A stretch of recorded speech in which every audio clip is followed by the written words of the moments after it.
আশ্চর্য, এটা কেশবব্রতের মাস। এই বৈশাখের কঠোর তাপদহে যাদের বাড়িতে তুলসী শুকিয়ে মারা যায়, অনন্তকালের সৌভাগ্য তাদের গৃহ থেকে বিদায় নেয়। অনন্ত অনন্ত পাপ রাশি তাদের গ্রাস করে। তাই দয়া করে এই মাস যে কটা দিন বাকি আছে, এই বৈশাখের তাপ প্রবাহে ভক্তি দেবী যেন শুকিয়ে না যায়, একটু ঝরা দিন। অসুবিধা কি? আমি অমুক তমুক খাই, খাওয়াটাই জীবনে 10-15 দিন 1 মাস না খেলে আপনি মরবেন না, অসুস্থ হবেন না। আর খান আর না খান আমি কি বলবো, একটু করে জল দিন। ঝরা না দিলে স্নান করে এসে বিন্দাজির স্পর্শন, বিন্দাজির দর্শন, বিন্দাজিকে প্রণাম, বিন্দাজির বন্দনা, বিন্দাজি পরিক্রমা, বিন্দাজি রোপণ, বিন্দাজি সংরক্ষণ, এই 9 ভাবে যে তুলসীকে প্রযত্ন করে, ভজন করে, ভগবান বলছেন আমি তাকে প্রেম দান করি, আমি তাকে আসা যাওয়ার পথ রুদ্ধ করে দিই।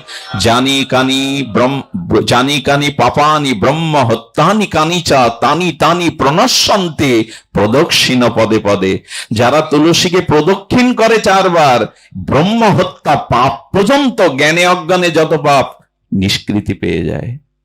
এ আপনাদের উপন্যাসের কথা শোনাতে এখানে বসিনি, এটাই ভগবান বলছেন। সেই তুলসীকে প্রদক্ষিণ করুন, তুলসীকে জল সিঞ্চন করুন। এই মাস চলে যাচ্ছে, এটা কেশবব্রতের মাস। আমাদের এইদিকে লক্ষ্য নেই। যে গৃহে এই বৈশাখে তুলসী, আচ্ছা ঐশ্বর্যের দেবীকে লক্ষ্মী দেবী, বিদ্যার দেবী সরস্বতী, আর দুর্গতি নাশিনী দুর্গা, আর অমঙ্গল নাশ করে কালিকা, মা কালী শক্তি। তবে ভক্তির দেবীকে, সেটা আপনার বৈশাখ মাসে গিয়ে শুকিয়ে মরে যাচ্ছে। ভক্তি খুব হচ্ছে আপনার। এটা বৈশাখ মাস, এটা ঝরার মাস। দেয় আপনাদের দিকে ঝরা দেয়? এই ঝরাটা কাল থেকে যারা না দেন, দিতে শুরু করুন। অন্তত বাঁচান এই ভক্তি দেবীকে। তুলসী অন্য বৃক্ষ নয়, অন্য আগাছা জন্মানোর মতো এটি নয়। তুলসী ভক্তি দানিতে সপ্তম। তুলসী ছাড়া ভগবানের কোনো ভোগরাগ ভগবান গ্রহণ করেন না। ও জিনিস সাধারণ। দেবেন কি কাল থেকে নাকি? ও স্বীকার করাতে আমি পারবো না। আর সব কালকে বেড়াতে যান, বরযাত্রী যান, এ স্বীকার করানো যাবে। মার্কেট করতে যান, তুলসীতে জল দিন, এ স্বীকার করানো যাবে না। দুষ্ট বুদ্ধি আমাদের। এই জন্য কাল থেকে শুরু করুন। কি খান না খান ও বিচার আমি করছি না, না খাওয়াই ভালো। এখন জল দূষিত হয়ে গেছে।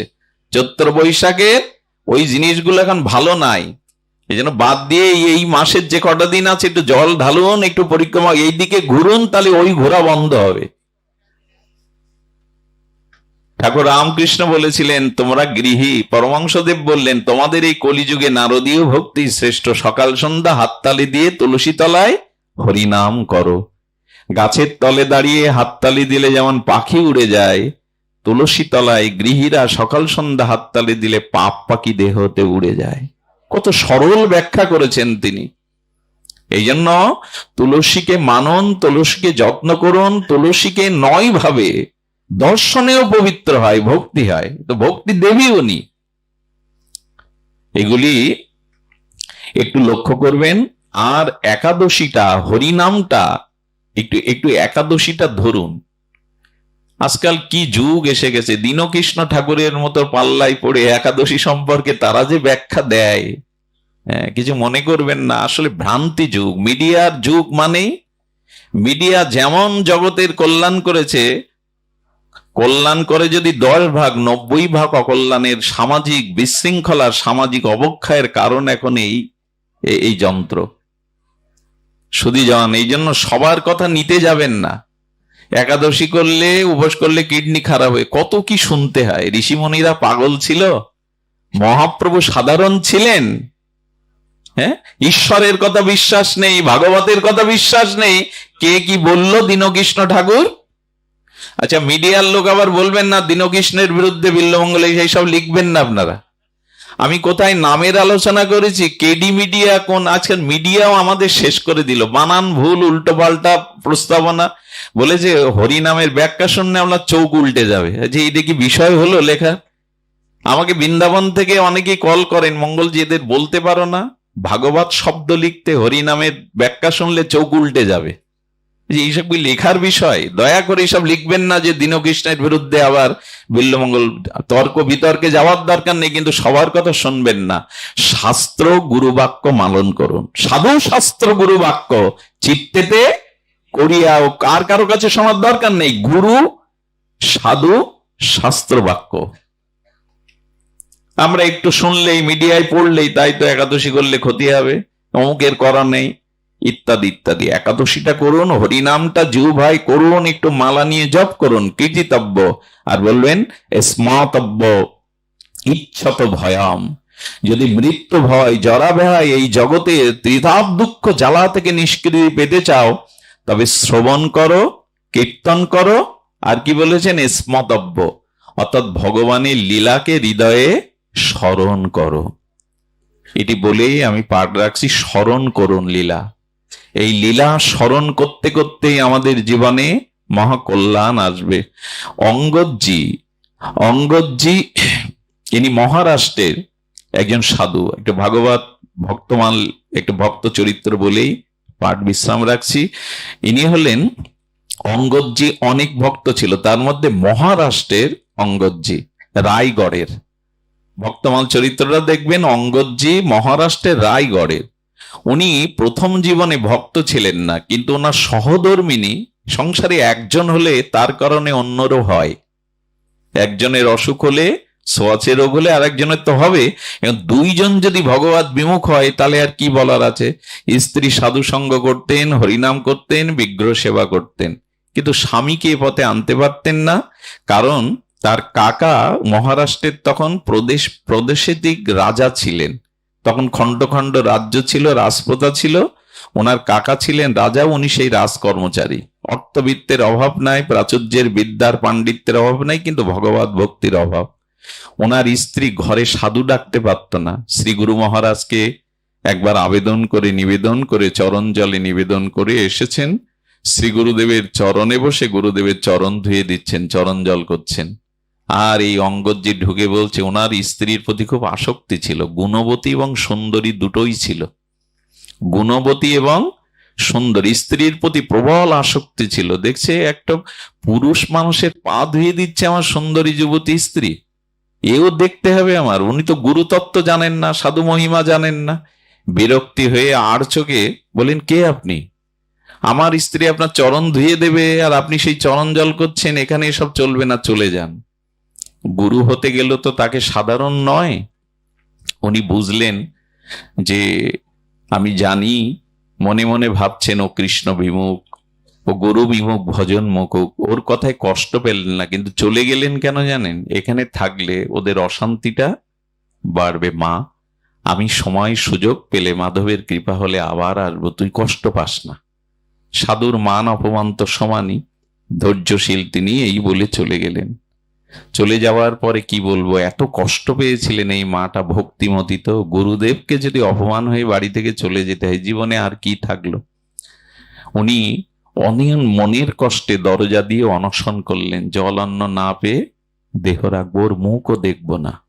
3 দিন এইভাবে আটকে ছিল। ও দেখছে ও যদি মারা যায়, আর স্ত্রীর প্রতি প্রবল আসক্তি। বলে আসলে ভুল হলো, সাধু বেশে এসেছিলেন, নিশ্চয় ওর গুরুদেব হবে। ও তখন অনুতপ্ত হয়ে ভুল বুঝতে পেরে, আসক্তি তো প্রবল, বলল, দেখো আমি ভুল স্বীকার করছি, তুমি যা বলবে আমি তাই মানবো, কিন্তু দরজা খোলো। আসক্তি থাকলে যা হয়।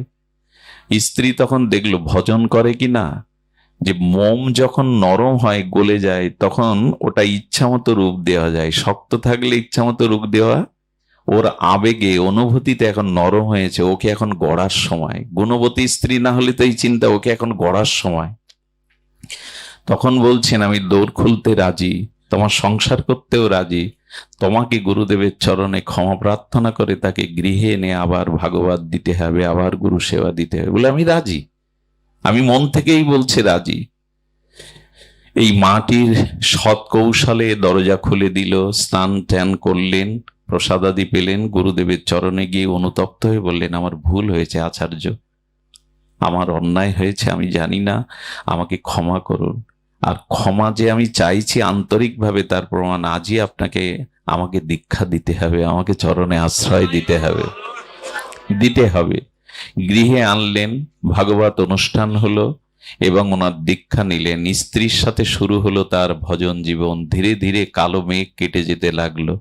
ভজন ক্রিয়ার দ্বারা অনর্থগুলো নিবৃত্তি হয়ে যুক্তি খণ্ডন করে তার হৃদয়ে সরার বিশ্বাস, প্রেম, ভক্তির উদয় হলো। তিনি তখন জগন্নাথের নাম করেন, আহ্নিক করেন, হরিনাম করেন, ভাগবত কথা সেখানেও যান, এর মধ্যে রাজকাজও করেন। হঠাৎ করে রাজার থেকে একটা আজ্ঞা এলো, খুব ধ্যান দিয়ে চরিত্রটা আমার খুব ভালো লাগে, অঙ্গদজির চরিত্র। রাজা বলল, আমার এই রাজ্য আক্রমণ করতে আসছেন এক উজির, তিনি অনেক বড় ক্ষমতাবান, তুমি প্রস্তুত নাও। ইনি ছিলেন বড় রাজনৈতিক দায়িত্বে। তো ওনার যুদ্ধ কৌশলে, ওনার কূট কৌশলে সেই যুদ্ধে পরাস্ত হয় সেই উজির। পরাস্ত হওয়ার পরে তার ধনসম্পদ যা কিছু রাজকোষে এসে জমা হয় এই এদের রাজ্যে। আর যাকে যাকে সেই উজিরকে পরাস্ত করেন, সেই পরাস্ত করের ওই উজিরের টুপিটা পড়ে গিয়েছিল। ওই টুপির মধ্যে ছিল খুব দামি একটা হীরা। ওই হীরাটা জল জল করছিল, ওই টুপির মধ্যে বাইরে জ্যোতি প্রকাশ হয়েছে। অঙ্গদজি কি করলেন, সব ধনসম্পদ রাজকোষে জমা দিলে ওই টুপির মধ্যে যে হীরাটা ছিল দামি, ওটা রেখে দিয়েছেন।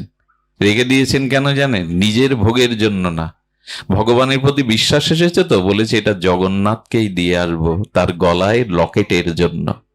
জগন্নাথের প্রতি নিবেদন করে দিয়েছে ওই হীরাটা দেখে, ওটা বাড়িতে রেখে দিয়েছে। কিন্তু পরম্পরায় কিছুদিনের মধ্যে রাজার কাছে সংবাদ উঠল, রাজকোষে সব জমা হয়েছে, পরাস্ত ওই রাজার ধনসম্পদ, কিন্তু একটা মূল্যবান জিনিস অঙ্গদ আপনাকে দেয়নি, সেটা হলো এই দামি হীরা, ওটা দেয়নি। তখন কি করলেন জানেন? ওকে ডেকে বলা হলো, দেখো হীরাটা তোমায় আমায় দিতে হবে, হীরাটা আমায় দিতে হবে, ওটা রাজকোষের সম্পদ। বললেন, দেখুন হীরাটা আমি ভোগের জন্য রেখে দেয়নি, ওটা জগন্নাথে নিবেদন হয়েছে, আর নিবেদন মানেই ওটা জগন্নাথেরই, ওটা প্রাণ থাকতে আমি ওটা, এই দেখুন ভালোবাসা কাকে বলে।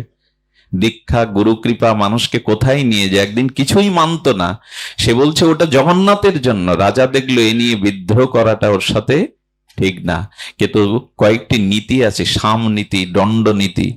প্রথমে বলল, দেখো আমি তোমাকে বড় পদ দেব, এইভাবে তাকে প্রলোভন দেখালো, সামনীতিতে আলোচনায় গেল, কিন্তু বলে ওটা জগন্নাথে নিবেদন করা, প্রাণ থাকতে ওটা দেব না। সুধীবৃন্দ, এই জন্য সিজনের প্রথম ফল উঠলে ওটা সাধুগুরু ভগবানকে দিতে হয়। গাছের একটা ফল প্রথম হলে, এইগুলো আগে নিয়ম ছিল, আগের মানুষ এত শাস্ত্র আলোচনা জানতো না, কিন্তু এইগুলো পালন করত, দিয়ে আসতো শ্রী ভগবানের সেবায়। তো কি হয়েছে, ওর নিবেদন হয়ে গেছে। শেষে কি করলো জানেন? রাজার মস্তিষ্ক ঘুরে গেল, ওই হীরা চাই মহামূল্যবান। তখন কি করলো, ওই রাজপ্রাসাদেরই পাশে অঙ্গদজির বিধবা এক বোন ছিল, ছোট একটা মেয়ে ছিল। প্রতিদিন ওখানে জগন্নাথের বিগ্রহের প্রসাদ দুপুরে পেত। ওই বোনকে ডেকে বলল, দেখো তোমাকে আমি 10টা গ্রাম দেব, সোনায় মুড়িয়ে দেব, তুমি বিধবা, তোমার মেয়ে কি করবে? কিন্তু আজকে ওই জগন্নাথের প্রসাদের সাথে বিষ মিশিয়ে ওকে খেয়ে মেরে ফেলতে হবে। টাকার জন্য মানুষ কি না করে, সব করতে পারে। সবাই না হলেও বেশিরভাগ মানুষ অর্থের জন্য বিদেশে স্বামী রাজমিস্ত্রির কাজ করে টাকা পাঠায়, যে ভালো থেকো, আমার ছেলেটাকে ভালো দুধ কিনে দিও। কি করে জানেন? ছেলেটাকে মেরে বস্তায় গাঙে ফেলে অন্য পুরুষের হাত ধরে চলে যায়। এটাই জগৎ, এই জগতের বৈচিত্র্য বিচিত্রতা অন্যরকম। বোন রাজি হয়ে গেল। অঙ্গদ দুপুরে এলো, বললো, দিদি জগন্নাথের প্রসাদ হয়েছে? বলে, হ্যাঁ। প্রসাদটা প্রতিদিন পেত, প্রসাদ দিয়েছে, কিন্তু একটা নিয়ম ছিল। ওই যে ছোট বাচ্চাটাকে ও রাধা রাধা বলে ডাকতো, রাধার দৃষ্টিতে দেখতো। ছোট বাচ্চা, আলতা পরা, নুপুর পরা, বললো রাধা কই? ওই দিন খাদ্যে বিষ দিয়ে মারবে বলে মা রাধাকে দূরে পাঠিয়ে দিয়েছে, যে তোকে দুপুরে আসতে হবে না, অন্যের সাথে খেলতে পাঠিয়েছে। বললো রাধা কোথায় গেছে? বললো রাধাকে না দিয়ে তো আমি খাই না, আমার নিত্যদিনের অভ্যাস যে ওকে আমি হাতে করে পাওয়াই, তারপরে প্রসাদ পাই। আধা ঘন্টা হয়ে গেল, মুখে অন্ন দিচ্ছে না। এই বোন মনে করেছে সর্বনাশ, ওকে না আনলেও খাবে না, আর ওকে এনে তো আমি খাওয়াতে পারবো, তো বিষ মাখানো। যখন বলছে, মনে মনে বলছে, আমার মেয়েটাকে এত ভালোবাসে, ক্ষুধার প্রসাদ সামনে, অথচ আমার মেয়েটাকে না দিয়ে খাবে না, একে আমি বিবেক ফিরে গেল। এত এত আমার মেয়েটার প্রতি তার স্নেহ মমতার, আমি তাকে বিষ দিয়ে মারতে গেছি লোভে পড়ে। বিবেক ফিরে যাওয়ার পরে বলছেন, দাদা আমি পাঠিয়েছি ওকে দূরে এই খাদ্যের মধ্যে বিষ মাখানো। হাত জোড় করে তখন বলছে, দিদি বিষটা কি ভোগ নিবেদনের আগে দিয়েছ না নিবেদনের পরে? বলল, নিবেদনের আগে, তুমি তো নিবেদিত প্রসাদ ছাড়া পাও না। তখনই চোখের জল এসে গেছে। আমাকে 1000 বার মারো, আমার জগন্নাথকে কেন বিষ দিয়েছ তুমি? এই প্রসাদ আজ তাকে পাইয়েছ, আমাকে 1000 বার বিষ দিয়ে মারো। আমার মতো কেউ মরে গেলে, 100 জন মরে গেলে ক্ষতি হয় না, আমার ভালোবাসা কোথায় নিয়ে গেছে? আমার জগন্নাথকে তুমি বিষ দিয়েছ। বিষ যখন দিয়েছ, এটা আমাকেই পেতে হবে, এটা প্রসাদ। এই দেখুন বিশ্বাস মানুষকে কোথায় নিয়ে যায়। মীরার বিষ কি অমৃত হয়নি? প্রহ্লাদের বিষ কি অমৃত হয়নি? মীরা জানতো ওটা কালো বিষ। সাথী বলছেন, সখীরা বলছে, মীরা, রানা তোকে বিষ দিয়েছে মারার জন্য। বলে, আমিও ভেবেছিলাম বিষ, কিন্তু আগন্তুক যখন বলল ওটা জগন্নাথের অভিষেকের চরণামৃত, তখন আমার কাছে ওটা চরণামৃত আর বিষ নেই। বিষ অমৃত আজও হয়, সাপের বিষ ও ঔষধ হয়। ভগবানের বিশ্বাস মানুষকে কোথায় নিয়ে যেতে পারে। বললেন, এটা জগন্নাথ পেয়েছে, যখন আমি পাবো কি বলবো আপনাদের। মুঠো মুঠো সেই প্রসাদন্ন যখন তুলে নিলেন, প্রসাদ কি আর বিষ থাকে তখন? ওর বিশ্বাস। এ কিন্তু আবার সবার বেলায় খাটবে না। আপনি আবার এটা করতে যাবেন না, ওই স্তরের বিশ্বাসী হতে হবে। ওইটা না করে আপনি আবার করতে যাবেন না। এই সব আমাদের অত স্তর, অত বিশ্বাস এত আসেনি আমাদের। প্রসাদ দেখলেও ভালো না লাগলে সেগুলো ফেলে দিয়ে নষ্ট করে চলে যায়। প্রসাদ বুদ্ধি আমাদের আসে। এরপরে দেখবেন একটু পরে যখন প্রসাদ দেবে, যার যেটা ভালো লাগে খেয়ে, একবারও চিন্তা করলেন এই প্রসাদটা নষ্ট হলে, কেউ ডিঙালে, কেউ পা দিলে কত বড় অপরাধ হবে। প্রসাদে প্রাসাদ জ্ঞান করবেন না, প্রসাদ জ্ঞান করুন। সুধীবৃন্দ ওই প্রসাদ মনে করে পেল, কিন্তু আসলেই দেখলো ওর জ্যোতি বেড়ে গেল, ওর ভিতরে প্রেম ভক্তির যেন উচ্ছ্বাস বেড়ে গেল। তার মানে প্রসাদের মহিমায় ওর মধ্যে উজ্জ্বল হয়ে গেল ভক্তিকৃত। সুধীবৃন্দ বিষ দিয়েও যখন মালা গেল না অঙ্গদকে, অঙ্গদ চিন্তা করলে, যখন আমার পেছনে লাগা হয়েছে, তখন বেশি দিন আর আমার কাছে এটা নিরাপদ নয়। উনি ভোরবেলা চললেন জগন্নাথকে ওটা দেবে বলে। জগন্নাথকে এই মুক্তাটা তার গলায় লকেটের মতো করে পরাবে বলে। কত শোভা পাবে আমার জগন্নাথের এই উজ্জ্বলকৃত দামি মণি। উনি চলতে চলতে সংবাদটা গুপ্তচর আবার রাজাকে জানালো। রাজা তখন দণ্ডনীতি, কয়েকটা নীতি আছে তো, সামনীতি, দণ্ডনীতি। দণ্ডনীতি বলে ওকে হত্যা করে পারো, যে করে পারো এই অবসর নিয়ে এসো মুক্তা। যখন ওর সামনে রাজকর্মচারী আসলো, একদিন দেখে ওকে নমস্কার দিত, উঠে দাঁড়াতো, আজ বলছেন, দাঁড়াও অঙ্গদ, রাজার আদেশ, তোমাকে হত্যা করে এটা নিয়ে ঘিরে ফেললো, বন্দি করে ফেললো অস্ত্র দিয়ে। বললো, দেখো আমি দেব মুক্তা, তবে এইটা দেওয়ার আগে আমাকে একটু স্নানের সুযোগ দাও। পাশে পুকুর আছে, সরোবর আছে, স্নান, তো এইটুকু তো শুনবে, তাদেরই তো আজ্ঞাবাহী কর্মচারী। পুকুরে নেবে চোখের জল আর পুকুরের জলকে অঞ্জলি করে বলল, জগন্নাথ তুমি তো সবখানেই আছো, তুমি তো শুধু লীলাচলে নাও। ভগবানের স্তুতিতে কি বলা হয়েছেন জানেন? ভগবানের চোখ সবখানে, ভগবানের কর্ণ সবখানে, ভগবান এই অনন্ত বিশ্ব ব্রহ্মাণ্ড বিস্তার করে আছে। সচ্চিদানন্দ রূপায় বিশ্বোৎপত্তাদি হেতবে। আর বলছেন তার অজস্র চক্ষু, অজস্র কর্ণ, অজস্র হাত। এখানে বাড়িয়ে ভক্তিবারে দিলে গোবিন্দ হাত বাড়াতে এখানেই তিনি আছেন। তার হাত জগন্নাথপুরী থেকে এখানেও আসতে পারে, এ সামর্থ্য তার আছে। সর্বব্যাপিত্ব তিনি, সচ্চিদানন্দ। পুকুরের মধ্যে চোখের জলে বলছেন, নাও, হাত বাড়িয়ে দাও জগন্নাথ, এই বস্তু তোমার, প্রাণ থাকতে আমি আর কাউকে দেব না, এটা তোমার নিবেদিত, তুমি গ্রহণ করো। পুকুরের মধ্যে নিবেদন করে দিয়েছে। উঠে এসে বলছে, দেখো আমাকে আর মেরে কি করবে, মুক্তা জগন্নাথকে আমি দিয়ে দিয়েছি। বলে, থাকলে পুকুরে জগন্নাথকে দিলে কি করে? বলে, এখান থেকেই নিবেদন করে দিয়েছি। রাজাকে ডাকা হলো, পুকুরে মুক্তা খোঁজা হলো, পেল না। বললো, খুঁজে পাবেন না, প্রমাণ যদি চাও চলে যাও পুরীতে। রাজা সৈন্য সামন্ত নিয়ে কি দেখলো জানেন? দেখলো জগন্নাথের গলায় আদর করে জগন্নাথ ওটা ঝুলিয়ে পড়েছে মালার সাথে, ওই মুক্তাটা তার হৃদয়ে জল জল করছে। এই জন্য বলি ভক্তির দ্বারা সম্ভব। অঙ্গদজি এরপরে অঙ্গদজি জগন্নাথের সেবার জন্য জগন্নাথের চরণে নিজেকে সম্পূর্ণরূপে সঁপে দিয়েছিল। ভগবানকে একটু ভালোবাসুন অন্তর থেকে। আমাদের জয়পুরের এক কুমারী জগন্নাথের লীলা শুনে একটা ভালোবাসার চিঠি লিখেছিল, আর পান্ডাকে 2টো স্বর্ণমুদ্রা দিয়ে বলেছে এই চিঠিটা জগন্নাথের হাতে দিও। তো পুরীর যে পান্ডা 2টো সোনার মোহর পেয়ে আর চিঠিটা খুলে দেখছে যে রাজকুমারী বিলাসিতায় কি লিখেছে। রাজকুমারী কি লিখেছে, জগন্নাথ এই প্রাণ মন তোমায় দিলাম, তুমি আমার একমাত্র প্রিয়। বলেন আবেগে রাজকুমারী লিখেছেন, ওটা ফেলে দিল রাস্তায়। সকালবেলা জগন্নাথকে অভিষেক করে সিঙ্গার করতে গিয়ে দেখে জগন্নাথের বুকের লকেটে ওই চিঠিটা আটকানো। এই হলো ভগবান। ভক্তির কোন দ্রব্য বিশ্বাস ভক্তির সহিত দিলে তিনি সেটা, পান্ডা অবাক হয়ে ক্ষমা চাইলো, প্রভু যে তোমায় ভালোবাসে, এক টুকরো কাগজ ভক্তি মাখানো থাকলে তোমার কাছে এত প্রিয়, ওটা জগন্নাথ দিল। আসুন, উনি প্রশ্ন করেছিলেন আলোচনার বিষয় মানব জীবনের মুক্তি বা পরম শান্তি লাভের উপায়, মানসিক প্রশস্তি লাভের উপায়, শ্রবণ কীর্তন আর ভগবানের লীলা স্মরণ হৃদয়। এটাই আমাদের কল্যাণ প্রেম ভক্তির উৎস। আপনারা ভালো থাকুন, সুস্থ থাকুন। যেগুলো আলোচনা হলো তার সামান্য একটু আচরণে আনুন, তবে আমাদের আশা আমাদের এই অনুষ্ঠান সার্থক হবে। জয় নিতাই গৌর প্রেমানন্দে হরি বল।